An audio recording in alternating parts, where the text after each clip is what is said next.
안녕하세요. 결혼 생활 8년을 청산하고 다시 솔로로 돌아온 40대 여자입니다. 8년? 이렇게 보니 그 인간 같지도 않은 인간이랑 오래도 살았다는 생각이 드네요.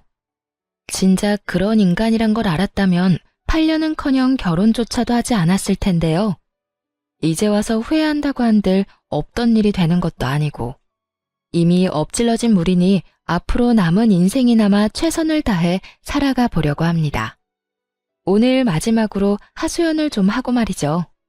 그러면 길고도 긴 저의 이야기 들어보실래요? 저와 남편은 결혼한 지 8년이 된 부부였어요. 저흰 둘 다 아이를 원하지 않았습니다. 다행히 저희의 의견을 시댁과 친정에서 존중해주는 분위기였죠. 그렇기에 각자 회사 다니며 결혼 생활을 즐기고 있었습니다. 결혼한 지 8년이나 됐지만 크게 부딪히는 일 없이 화목한 가정을 꾸려나갔죠. 남편이 워낙 다정한 사람이라 거의 싸우는 일도 없었어요.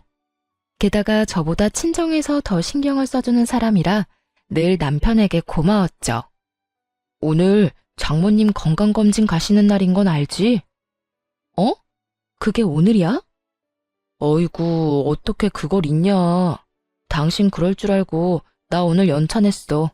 내가 모시고 다녀올게. 정말? 고마워. 어떻게 그걸 잊을 수가 있지? 당신 아니었음 오늘 큰일 날 뻔했네. 바쁘다 보면 그럴 수도 있지. 장모님은 내가 잘 모시고 다녀올 테니까 당신은 출근이나 잘하세요. 이렇듯 남편은 제가 잊은 친정 일에도 발벗고 나서주었어요. 그런 남편의 모습에 결혼 하나는 정말 잘했다는 생각도 많이 했고요. 남편의 이중적인 모습에 속고 있다는 것은 꿈에도 모르고 말입니다. 그렇게 잘 지내던 어느 날 몸이 이상하다는 느낌이 계속 들더라고요. 덜컥 겁이 났어요. 혹시나 암 같은 큰 병은 아닌가 해서 말이죠. 걱정을 가득 안고 병원에 가보니 그곳에서 뜻밖의 이야기를 듣게 되었어요. 축하합니다. 임신입니다.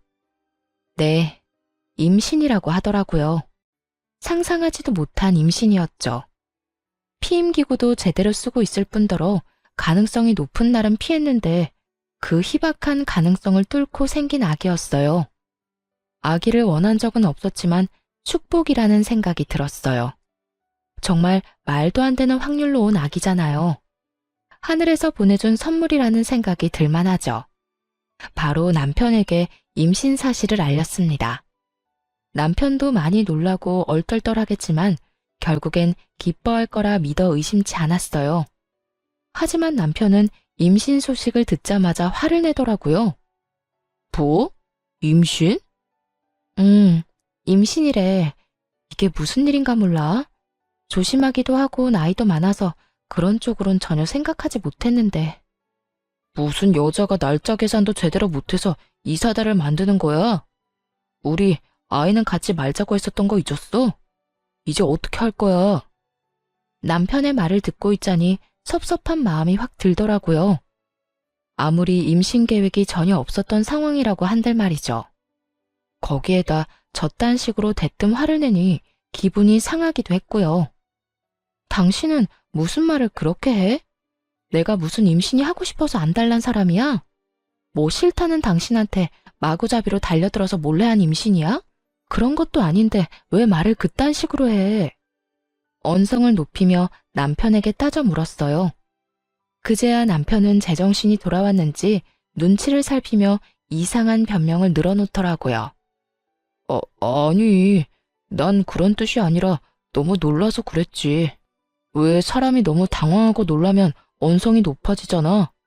나도 모르게 너무 놀라서 그랬어. 당신 기분 많이 나빴지? 그런 뜻으로 한 말은 아니었어. 그러니까 오해하지 말고 기분 풀어. 오해? 당신 같으면 오해를 안 하게 생겼어? 아무리 놀랬다고 해도 어떻게 그런 말을 해? 축복은 못 해줄 망정 뭐? 이제 어떻게 할 거냐고?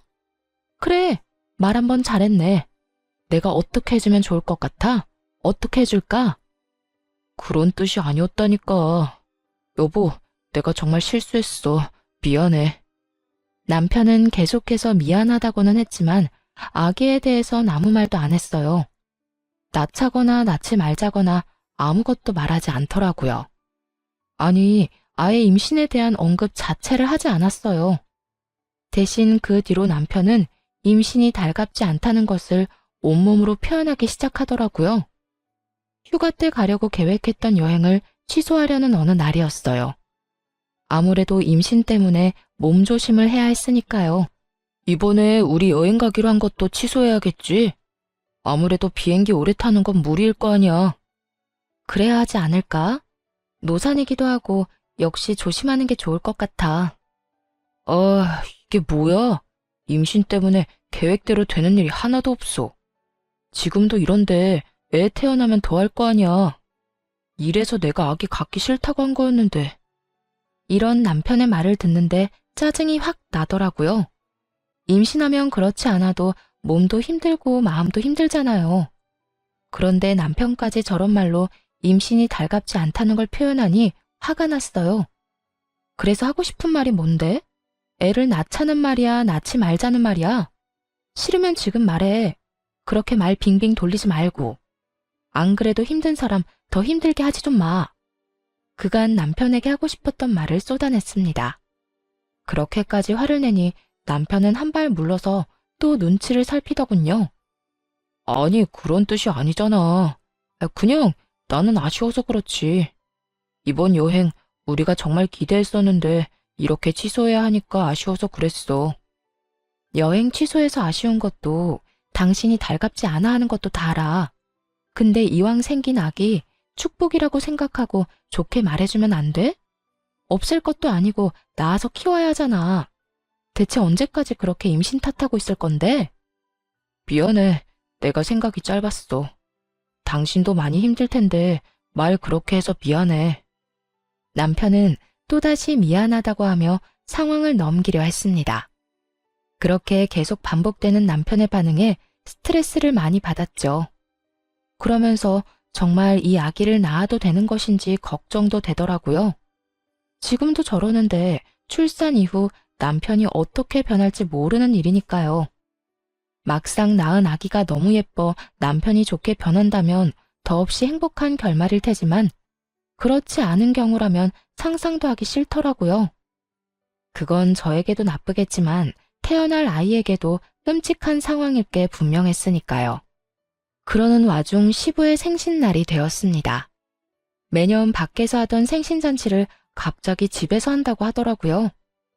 그렇지 않아도 컨디션이 좋지 않은 몸인데 시부의 생신이니 어쩌겠어요. 힘들게 장을 봐 시댁으로 갔습니다. 그날따라 남편의 회사 일로 시모는 볼일로 바빠 혼자 생신상을 준비했어요. 그렇게 홀로 정신없이 음식을 준비하는데 갑자기 배가 참을 수 없이 아파오더라고요. 아래쪽에서 무언가 흘러나오는 느낌이 들어 급하게 병원으로 갔죠. 보통 큰일이 아니라고 직감했지만 그땐 이미 늦은 후였습니다. 아기가 하늘나라로 갔다는 소식을 듣고 말았으니까요. 그렇지 않아도 노산이었던 터라 조심 또 조심했어야 했는데 온종일 음식을 하느라 애를 썼더니 몸이 버티지 못했던 것이었어요. 병실에 누워있으니 소식을 전해들은 시부모님과 남편이 오더라고요. 누워있는 저를 본 시모는 눈물까지 흘리며 손을 쓰다듬어 주셨어요. 그러고는 남편을 질책하기 시작하시더라고요.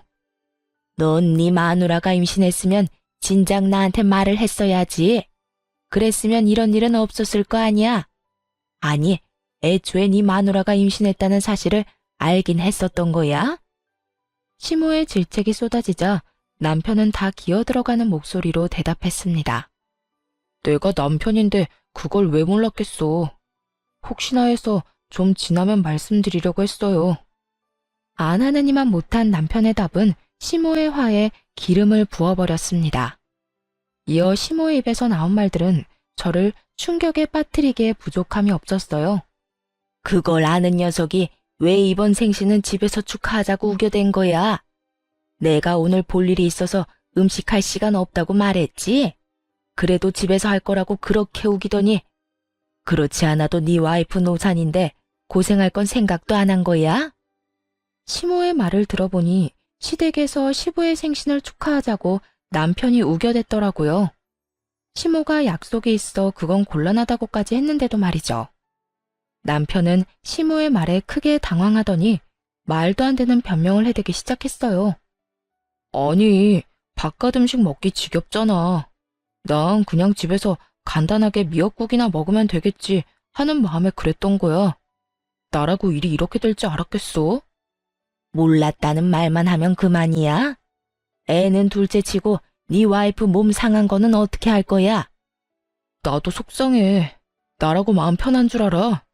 나도 정말 이렇게 될 줄은 몰랐다고. 남편은 일이 이렇게 될 줄 몰랐다고 계속해서 말했어요. 하지만 의심의 끈을 놓을 수가 없더라고요. 아무래도 제 몸에 무리가 가게 하기 위해 남편이 일부러 이딴 짓을 벌인 것 같았어요. 그렇지 않고서야 어떻게 설명할 수 있을까요? 갑자기 집에서 생신상을 준비하자느니 타이밍 좋게 회사에 급한 일이 생겼다느니 평소와 다른 행실이 의심스럽기 짝이 없었죠. 무엇보다 수상한 건 남편이 지나치게 제 눈치를 살핀다는 거였어요. 물론 유산을 했으니 눈치를 살피는 게 당연하긴 했죠. 그런데 눈빛이 뭔가 이상했습니다. 걱정과 우려가 섞인 눈빛이 아니라 초조함이 담긴 눈빛 같더군요. 마치 죄 지은 사람이 눈치를 살피는 것처럼요. 그렇게 남편에 대한 의심은 나날이 커졌습니다. 그리고 유산의 아픔에서도 쉽게 벗어나지 못하고 있었어요. 갑작스러운 임신과 그보다 더 갑작스러운 유산은 생각보다 큰 아픔으로 다가왔어요. 나이가 있어서 그런지 회복도 더디더라고요. 몸이 성치 않은데 마음도 힘든 상황이 이어지니 결국 회사를 그만두었습니다. 몸과 마음을 다스리는 데 집중해 보려고요. 그렇게 혼자 힘든 시간을 보내고 있는데 친정엄마가 여행을 제안하더라고요. 당시 엄마의 생신이 다가오고 있었는데 겸사겸사 다 함께 떠나자고 말이죠. 여보, 엄마가 엄마 생신 축하 겸 여행을 같이 가자는데 당신 시간 돼? 내가 이러고 있어서 엄마가 걱정되나 봐. 기분 전환이나 하고 오면 어떻겠냐고 하더라. 여행 가서 좋은 것도 보고 맛있는 것도 먹고 하면서. 여행? 좋지. 그렇지 않아도 당신 걱정되는데 다 같이 가면 좋겠네. 나도 회사에 말해서 휴가 쓸 테니까 장모님이랑 계획 세워봐. 4박 5일 정도면 되겠지? 그만큼이나 쉴 수 있어? 난 길어봤자 2박 3일 정도 생각했는데. 2박 3일이면 비행기에서 내려서 짐 풀자마자 다시 짐 싸서 돌아와야 해. 4박 5일은 돼야 좋은 거 보고 먹으면서 기분 전환을 하지. 회사에 미리 이야기하면 되니까 난 신경 쓰지 말고 당신 하고 싶은 대로 계획 짜. 경비도 신경 쓰지 말고 말이야. 계획 짜서 나한테 말만 하면 내가 다 예약할게. 남편은 하나부터 10까지 책임지겠다며 신경 써주려고 애를 썼습니다. 그런 남편의 모습을 보며 괜한 오해를 했나 하는 생각이 들더라고요. 또 몸과 마음이 워낙 힘드니 남편을 의심하는 데 에너지를 쏟기도 싫었고요. 여러 가지로 피곤했던 터라 애써 외면하고 싶은 마음도 있었던 것 같아요. 그렇게 여행 가는 날이 되었습니다. 그런데 당일 아침 남편이 곤란한 표정으로 이런 말을 하더군요. 여보, 어떻게 하지? 나 여행 같이 못 갈 것 같아. 오늘 회사에 중요한 미팅이 잡혀서 나도 참석해야 한다지 뭐야? 남편의 말을 듣자 절로 표정이 굳었습니다.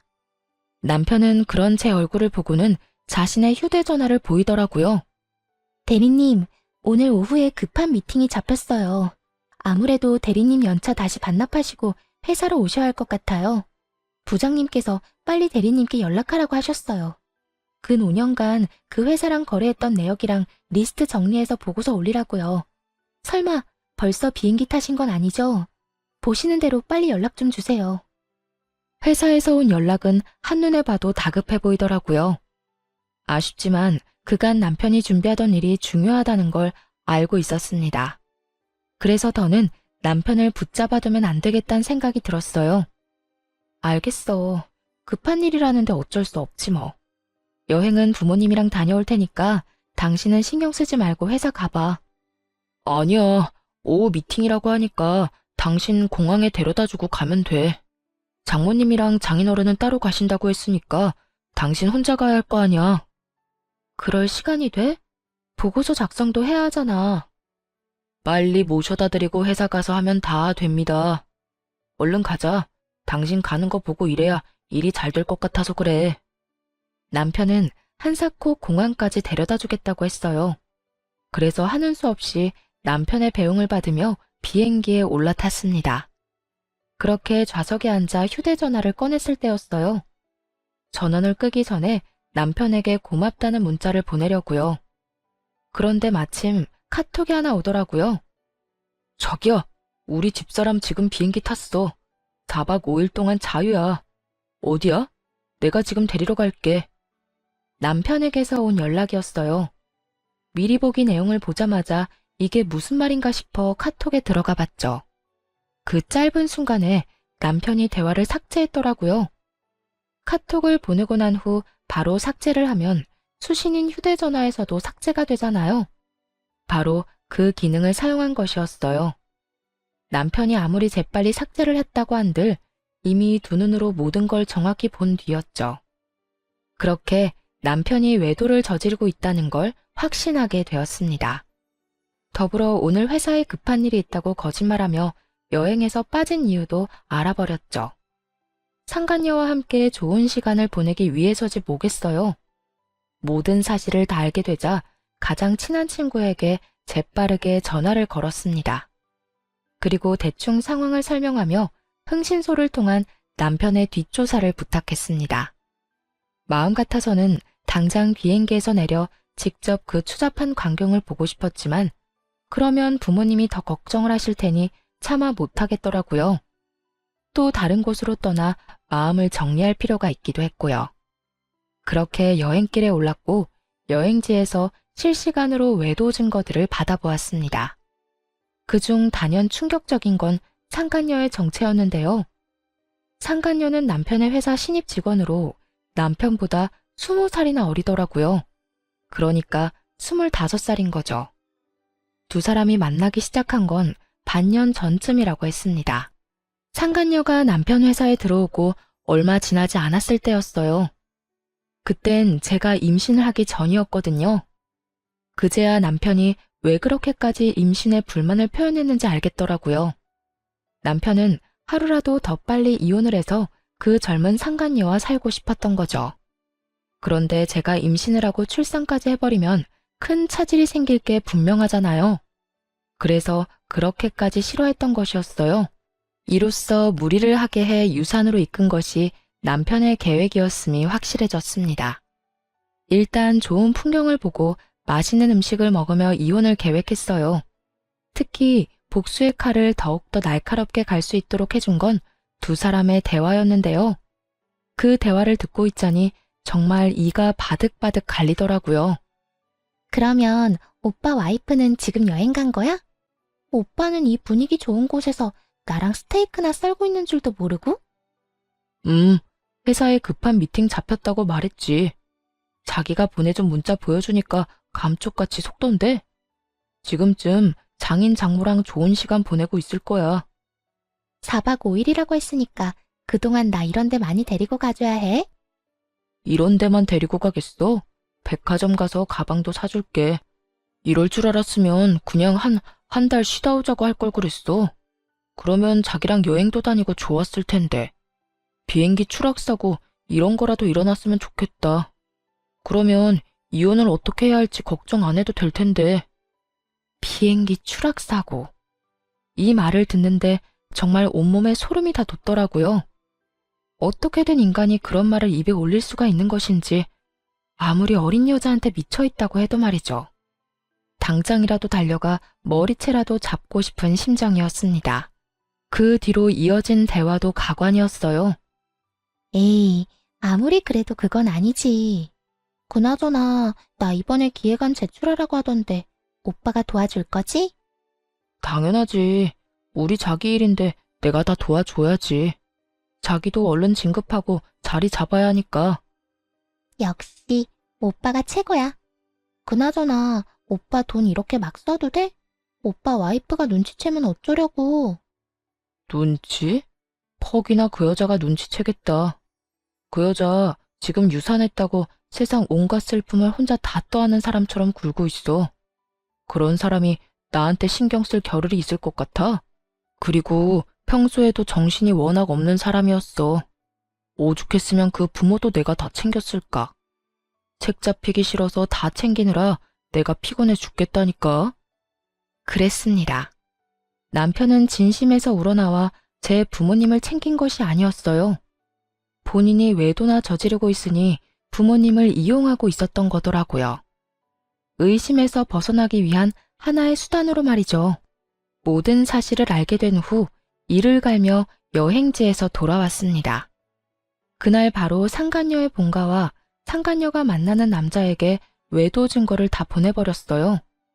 알아보니 상간녀는 결혼을 약속한 사람이 있는 상태더군요. 남편은 그런 사실을 모르고 있는 모양이었고요. 그러니까 상간녀가 남편과 그런 관계를 맺고 있었던 이유야 뻔하죠. 그저 빠른 진급과 편한 회사 생활을 위해 나이 많은 남편을 만난 거 아니겠어요? 상간녀의 예비 남편은 바로 회사를 찾아가 한바탕 난동을 부렸다고 합니다. 가지고 있는 모든 외도 증거를 주었으니 예상한 대로였죠. 그러자 두 사람이 집으로 찾아왔더라고요. 그게 누구긴 누구겠어요. 만신창이가 된 남편과 화장이 다 번져 몰골이 엉망이 된 상간녀였습니다. 당신 진짜 미쳤어? 그딴 짓을 왜 한 거야? 미치지 않고서야 왜 그런 걸 보내서 이 상황을 만드냐고. 그러게, 아줌마 진짜 미쳤어요? 미치려면 혼자 곱게 미칠 것이지. 왜 남의 인생을 다 망쳐놓고 그래요? 미친 건 두 사람이지. 불륜이나 저지른 주제 어디서 감히 큰 소리야? 지금 무릎 꿇고 싹싹 빌어도 모자란 상황인 건 몰라? 내가 왜 무릎을 꿇어요? 뭘 잘못했다고? 아줌마 남편이 먼저 나한테 만나자고 했어요. 남편 하나 못 휘어잡은 주제에 누구한테 무릎을 꿇으라 말아요? 상간녀는 정신이 나가버린 사람처럼 악다구니를 써댔습니다. 그래서 눈 하나 깜짝 안 하고 그런 상간녀에게 겁을 주었죠. 야, 너 이제부터 말 한마디 한마디 잘 생각해서 하는 게 좋을 거야. 너 지금 결혼만 깨졌지? 과연 이게 마지막일 거라고 생각해? 네가 지금 어떻게 행동하냐에 따라서 네 미래가 달라질 거야. 나 시간 많거든? 내가 여기서 더 많이 화가 나잖아. 그러면 나 평생 너 쫓아다니면서 네 앞날에 똥칠해줄 수 있어.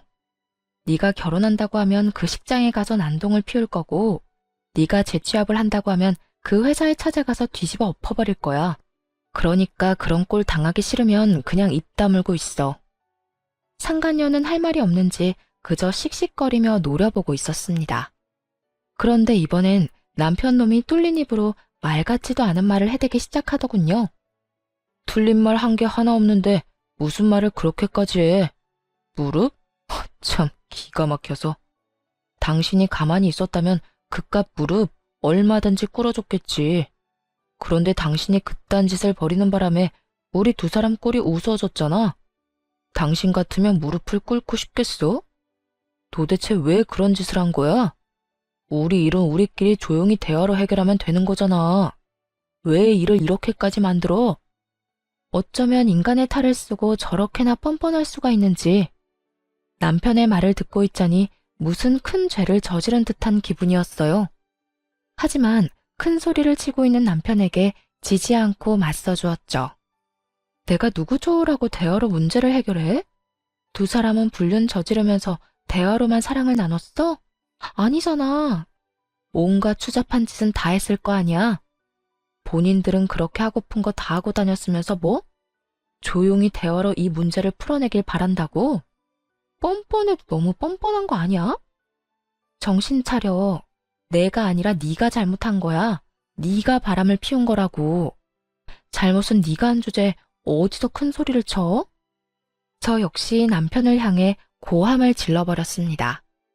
그러자 남편은 인상을 잔뜩 찌푸리더니 차라리 잘 됐다고 이혼하자고 하더군요.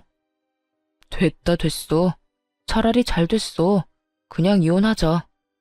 어차피 당신이랑 이혼하려고 했는데 시간 낭비할 일 없겠어. 이렇게 된 거 무릎 꿇고 용서를 빌 필요도 없는 것 같고. 내가 그렇게 해봤자 당신도 마음 풀리지 않을 거 아니야. 그냥 깔끔하게 이혼해. 그래, 바라던 바야. 그런데 내가 진짜 궁금한 걸 참을 수가 없어서 하나만 묻자. 당신, 나 임신했을 때 아버님 생신상 차리게 만들었잖아. 그래서 유산까지 하게 된 것도 당신 계획이었어? 나하고 이혼할 때 걸림돌이 될까봐 일부러 그런 상황을 만들어낸 거니? 확신을 가지고 남편에게 물으면서도 내심 아니라는 말을 하길 바랬던 것 같아요. 그래도 사랑했던 사람인데 그 정도로 최악이란 사실을 받아들이기 힘들었으니까요. 하지만 바램과는 달리 남편은 모든 사실을 털어놓기 시작하더군요. 그래, 맞아. 이렇게 된 마당에 거짓말을 해봤자 뭐하겠어? 당신이 생각한 대로 내가 다 계획한 거야. 당신이 무리를 하면 유산을 할 수도 있겠다고 생각해서 말이야. 그런데 정말 내 생각대로 다 될지는 몰랐어. 어처구니가 없더라고요. 그런 상황을 다 만들어 놓고선 정말 유산을 할지는 몰랐다니. 그것만 해도 충격이 큰데 남편은 더 충격적인 말을 이어서 해댔습니다. 이제 와서 하는 말이지만 유산한 거 사실 당신한테도 좋은 일 아니야? 난 당신이 무사히 출산을 했다고 하더라도 무슨 수를 써서든 이혼했을 거야. 그렇게 되면 당신도 당신이지만 그 애의 삶도 얼마나 처량하겠어. 그러니까 나 너무 원망만 하지 말고 차라리 다행이다 생각하고 살아. 그게 당신한테도 좋으니까 말이야. 남편의 말을 들으니 정말 너무 화가 나 눈앞이 새하얗게 되더라고요. 그대로 바로 손에 들고 있던 커피를 남편의 얼굴에 부어버렸습니다. 그리고 이게 무슨 짓이냐고 고함을 지르는 남편에게 한마디 해주었어요. 이 인간 같지도 않은 쓰레기가 그걸 지금 말이라고 해? 다행, 네가 쓰레기라는 걸 지금이라도 알아서 다행스럽다 정말. 더는 얼굴 보고 있는 것도 구역질나니까 당장 꺼져. 저 여자 데리고 당장 내 눈앞에서 사라지라고. 나라고 다를 줄 알아? 나도 당신 얼굴 보면 구역질나.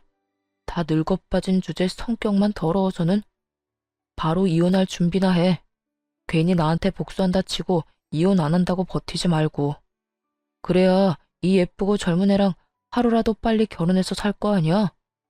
위자료는 얼마든지 줄 테니까 바로 도장이나 찍어. 알겠어? 남편은 끝까지 뻔뻔하게 나왔습니다. 그런데 그런 남편에게 상간녀가 대신 복수를 해주더라고요. 아저씨 미쳤어요? 내가 왜 아저씨랑 결혼을 해요? 앙칼진 상간녀의 말에 남편이 화들짝 놀라며 상간녀를 바라보더군요. 이런 반응을 예상도 못한 눈치였어요. 남편은 한치 의심도 하지 않았던 거죠. 20살이나 어린 상간녀가 자신을 진심으로 사랑한다고 말이에요. 그런 남편의 믿음을 상간녀가 산산조각 내기 시작했죠. 20살이나 늙은 유부남을 내가 정말 사랑했다고 믿은 거예요? 순진한 거야, 멍청한 거야. 아까 내 약혼자가 와서 사무실 뒤엎는 걸 봤잖아요. 그걸 보고도 내가 정말 아저씨를 사랑했다고 생각해요? 그러면 나하고는 왜 만난 거야? 날 사랑한다고 했잖아. 나랑 같이 살고 싶다며. 그 말을 다 믿었다니 이제 보니 멍청한 거네. 난 그저 아저씨를 이용해서 회사 생활 좀 편하게 하려던 것뿐이라고요. 그런데 이제 아저씨를 더 만날 이유가 있을까요? 회사에서 잘리게 생겼고 더는 회사 다닐 일도 없을 텐데요.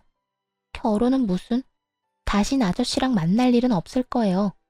어디서 주제도 모르고 나하고 결혼할 생각을 할 수가 있는지. 상간녀는 최선을 다해 열변을 토하며 진실을 말했어요. 막상 남편은 제대로 듣지 않고 있었지만요. 저런 모욕적인 말을 들으면서도 상간녀를 붙잡고 헛소리할 정도였으니까요. 자기야, 진짜 왜 그래? 지금 집사람이 보고 있어서 그래? 자기도 다 들었잖아. 나 이제 저 여자랑 곧 이혼해. 그러면 자기랑 행복하게 살 수 있다고. 남편은 제가 아니라 상간녀에게 무릎을 꿇고 울고불고 매달리고 있었습니다. 하지만 상간녀는 그런 남편의 손을 가차없이 뿌리쳐버리더군요. 아, 진짜. 구질구질하게 왜 이래? 말귀를 못 알아먹어요? 난 평생 노인네 뒷바라지나 하면서 살 생각 전혀 없다고요. 그러니까 아저씨도 꿈 깨세요. 상간녀는 한결같이 냉정한 모습으로 남편을 대했어요. 그런 상간녀의 모습에 남편은 드디어 현실을 자각한 듯 원망을 쏟아내더라고요. 다 진심인 거야? 네가 어떻게 나한테 이럴 수가 있어? 어떻게 나한테 이럴 수가 있냐고.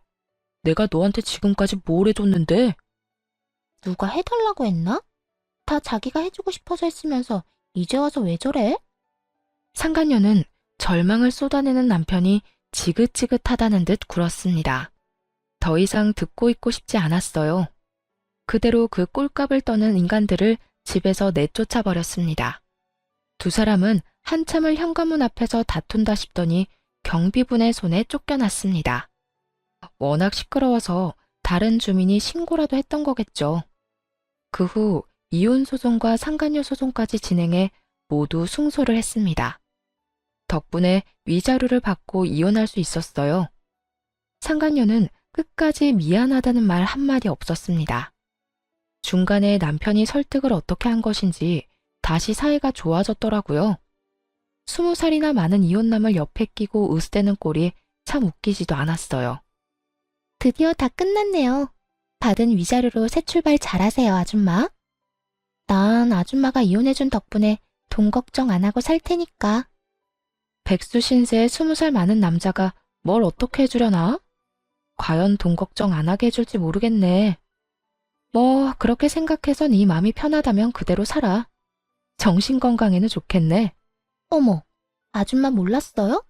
우리 자기 집에 재산이 좀 있다던데? 그래서 그렇게 쉽게 이혼한 건가? 들어보니까 우리 오빠 물려주려고 건물도 처분하시려고 한다던데요? 그렇지, 오빠. 그럼 내가 다 알아봤지. 3층짜리 건물 처분하려고 부동산에 내놨다고 하더라고. 그거 처분하면 누굴 주겠어? 하나뿐인 아들인 날 주시겠지. 내가 그 돈으로 우리 자기 돈 걱정 없이 살게 해줄게. 자기는 그냥 내 옆에 있기만 해. 들었죠? 아줌마는 좀 억울하겠어요. 더럽고 치사해도 참고 버텼으면 돈은 펑펑 쓰면서 살았을 텐데.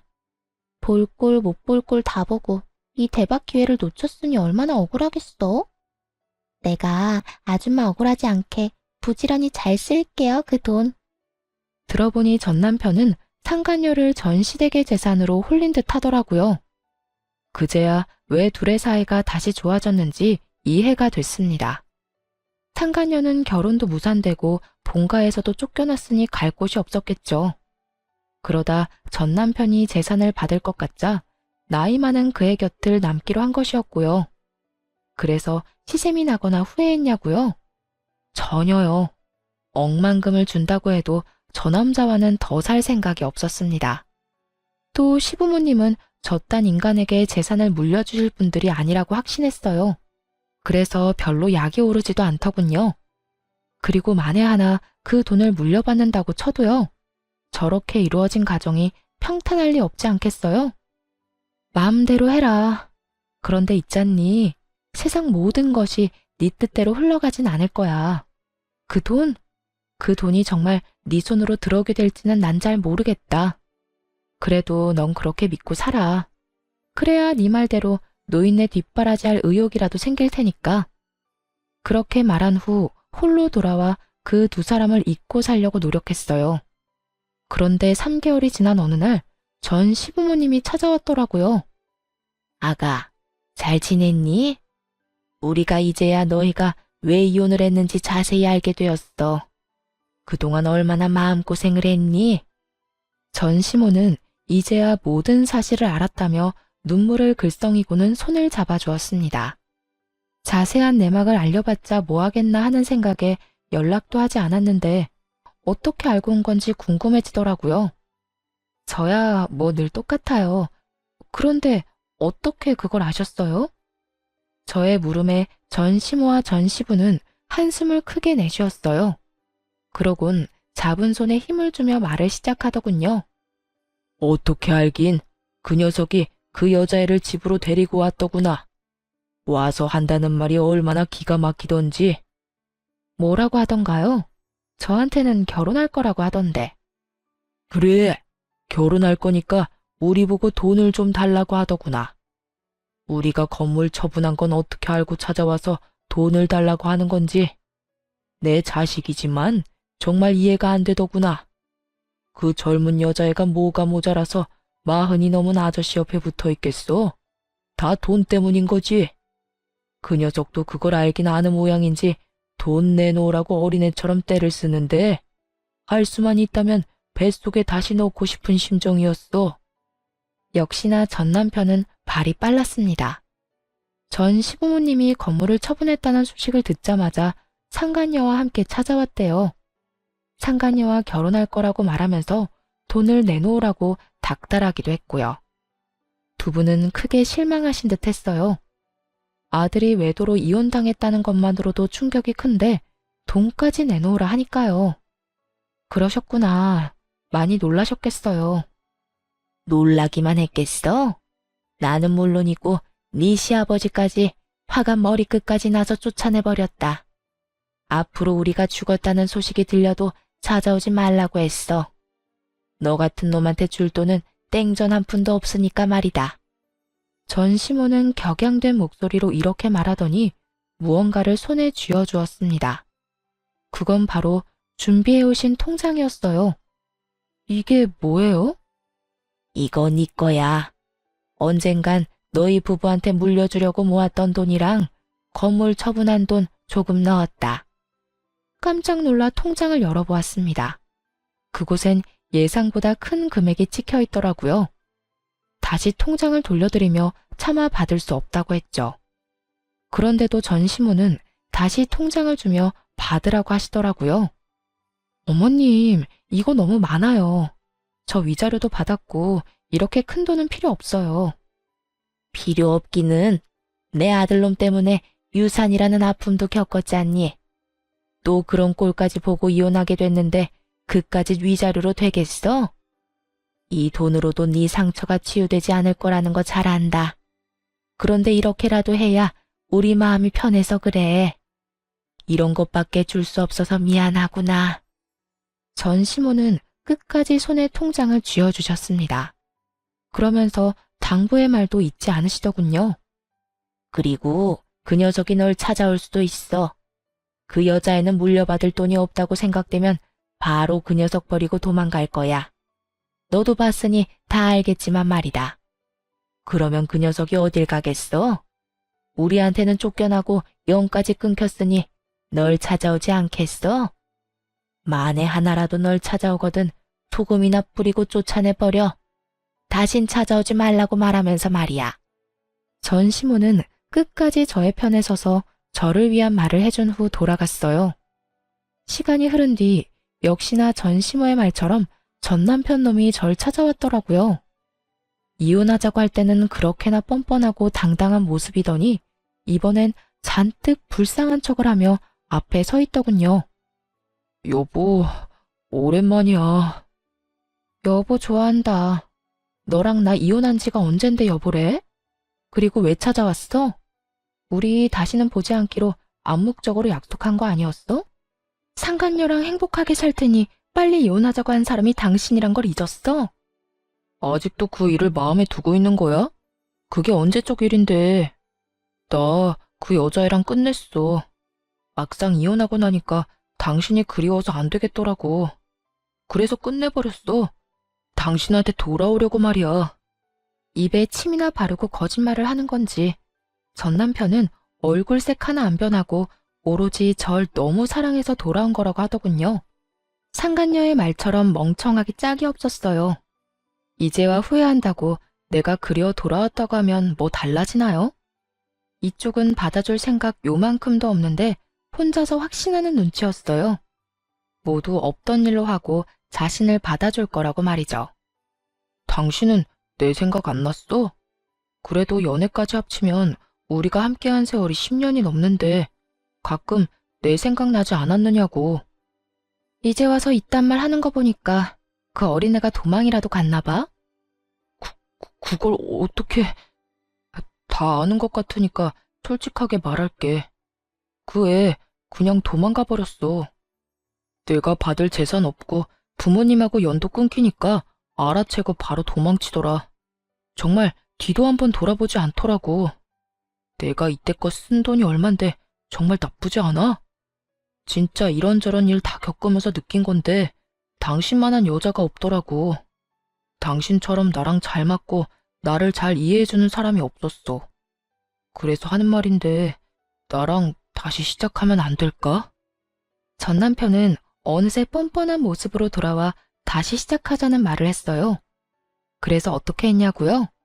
그런 남편의 얼굴에 손에 쥐고 있던 굵은 소금을 뿌려주며 이렇게 말했죠. 이거나 먹고 떨어져. 어디서 꼴같았게 재결합을 우는애? 내가 미쳤어? 너 따위 놈이랑 다시 살게. 너 같은 거 돈 주면서 데리고 살라고 해도 싫다 이 말이야. 전 남편은 이런 반응을 예상하지 못했다는 듯 황당하단 눈빛으로 바라보더군요. 그러더니 이내 표정을 바꿔 본색을 드러내기 시작했어요. 그래, 그러면 돈이나 좀 내놔. 돈? 나한테 돈 맡겨놨어? 뭐 이리 당당하게 돈을 달래? 나 다 알고 있거든. 우리 부모님이 당신한테 돈 줬지? 내가 다 듣고 왔으니까 발뺌할 생각하지 마. 그거 원래 내가 다 받았어야 할 돈이야. 그러니까 그 돈 내놓으면 조용하게 가줄게. 뭐 이런 미친놈이 다 있나 싶었어요. 기껏 찾아와서 한다는 짓이 하소연과 돈 타령이라니. 이 와중에 미안하다는 말은 한마디도 하지 않고 말이죠. 너 미쳤니? 내가 그 돈을 줄 것 같아? 정신 좀 차려라. 이 돈 정당하게 내 손에 들어온 돈이야. 그런 돈을 내가 왜 당신을 줘? 당신 같으면 주겠어? 정당? 정당 같은 소리 하네. 전부 우리 부모님 돈인데 남인 당신이 그 돈을 왜 받아? 그거 내가 소송 걸면 다 나한테로 돌아오게 되어 있어. 그러니까 그때 가서 후회하지 말고 지금 내놔. 지금 나한테 주면 그 돈의 절반은 당신 줄게. 예정을 생각해서 말이야. 아, 그러셔? 그러면 당신이 말한 대로 소송 걸어. 걸면 되겠네. 그렇게 깔끔한 방법을 두고 왜 여기 와서 이 난리야? 피차 얼굴 보기도 싫은 사이에 이러고 있지 말고 가서 변호사나 선임해. 그래야 이 아까운 돈 한 푼이라도 받아갈 거 아니야. 전 남편에게 한마디도 지지 않고 맞섰습니다. 그러자 전 남편은 할 말이 없었는지 난동을 피우더라고요. 야, 얼른 돈 못 내놔? 돈 줄 때까지 여기서 안 나갈 거니까 그런 줄 알아. 잘 됐네. 그렇지 않아도 갈 곳도 없었는데 계속 여기서 지내면서 돈 받아가면 되겠어. 내 꼴 보기 싫다고 했지? 그런데 어떻게 하냐? 난 당신한테 돈 받을 때까지 안 나갈 건데. 기어이 전 남편은 바닥에 드러누워 눈을 감아버렸습니다. 그런 전 남편의 모습을 보며 끝까지 진상이다 싶었어요. 결국 경찰서에 신고를 해버렸고 전 남편은 경찰의 손에 의해 쫓겨나게 되었죠. 그런데 그게 끝이 아니었습니다. 이번에는 상간녀에게 연락이 다 왔더라고요. 전 남편을 제발 좀 데리고 가라고 말이에요. 쫓겨난 전 남편이 이쪽으로 오는 대신 상간녀를 찾아가 진상을 부려댔나 봐요. 아줌마 남편 좀 데리고 가세요. 혼자 사는 거 힘들 텐데 저 남자라도 데리고 가서 살라고요. 내가 미쳤니? 너도 싫은 남자 나라고 좋겠어? 그러지 말고 잘 데리고 살아. 너 좋다고 그렇게까지 매달리는 남자 살면서 찾기 힘들다. 그러니까 네 운명이라 생각하고 잘 데리고 살아봐. 내가 미쳤어요? 그때야 받을 재산이라도 있다고 하니 한번 같이 살아볼까 했던 거지. 지금은 아무것도 없는 늙은 노인네 뭐 득될 게 있다고 데리고 살아요? 그러니까 그런 노인네를 나라고 데리고 살고 싶을 것 같아? 그리고 너 내가 한 말 잊었어? 여기서 더 열받게 하면 너 쫓아다니면서 네 인생에 똥칠한다는 말. 앞으로 펼쳐진 게 꽃길은 아니더라도 똥밭은 아니어야 하지 않겠니?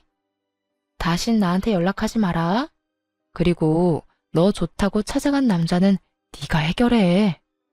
그 뒤로 겁이 나긴 했는지 상간녀에게서 연락 오는 일이 더는 없었어요. 그리고 반가운 소식을 하나 전해 들었는데요. 전 남편이 얼마나 끈질기게 상간녀를 찾아가 난동을 부렸는지는 몰라도 결국 구치소에 갇힌 신세가 되었다고 합니다. 그 이후의 소식은 들리지 않았고 저는 제 삶을 살고 있는 중입니다. 요즘은 시골로 내려와 정착해 살고 있는데요. 귀농해서 농사 짓는 게 적성에 딱 맞는 것 같아요. 작은 텃밭을 꾸리는 일이 참 재미있더라고요. 가끔 일이 있는 날엔 과수원에 나가 알바를 하기도 하고요. 여러 가지 소일거리를 하면서 블로그에 글을 쓰는 일도 하고 있습니다. 처음엔 마음을 달래고자 쓴 글이었는데 우연히 인기를 좀 얻었어요. 요즘엔 시골 생활을 하며 느낀 점을 쓰곤 해요. 그 덕에 여러 협찬이 들어오기도 하고 작지만 수익도 생겼습니다. 큰 돈을 버는 것은 아니지만 어차피 생활할 만큼의 돈은 있으니까요. 지금 생활이 만족스러워 한동안은 더 이렇게 지내보려고 해요. 처음에 시골로 간다는 소식을 전했을 때 부모님이 걱정을 많이 하셨거든요. 그런데 요즘은 이런 말씀을 하시더라고요. 사실 너 시골 간다고 했을 때 내심 걱정 많이 했어. 아무도 없는 곳에 혼자 내려보내도 되는 건가? 저러다 이상한 생각하는 건 아닌가 해서 말이야. 그랬어? 미안해, 걱정 끼쳐서. 미안하긴. 그런데 지금 보니까 너도 살아보려고 갔다는 생각이 들어. 아니, 이곳이 널 살렸다는 생각이 들어. 너 여기 와서 표정도 더 밝아졌고 많이 웃기도 하고 하여튼 여러모로 좋아졌어. 딸, 엄마는 우리 딸이 혹시나 그런 일 때문에 무너지면 어떻게 하나 걱정했어. 그런데 이렇게 보란듯이 일어나줘서 고마워. 요즘 우리 딸 너무 보기 좋다. 엄마에게 보기 좋다는 말을 듣는데 비로소 행복하다는 것이 느껴지더라고요. 사실 엄마의 말처럼 처음에는 죽지 못해 살려고 이곳에 오는 결정을 했거든요. 전 남편과의 이혼이 후회스러운 것은 절대 아니었고요. 그저 전 남편과 함께했던 시간을 낭비했다는 생각에 너무 한탄스럽더라고요. 앞으로 가야 할 길을 잃은 기분이기도 했고요. 하지만 지금은 행복을 느끼네요. 우연히 들어선 이 길에서 잘 살아보고자 여러 노력을 한 덕분이겠죠? 돌이켜보면 행복 참 별거 아닌데 그땐 왜 그렇게 멀어 보였나 모르겠습니다. 어쨌든 앞으로도 이렇게만 잘 살아보려고요. 긴 사연 함께 해주셔서 감사합니다.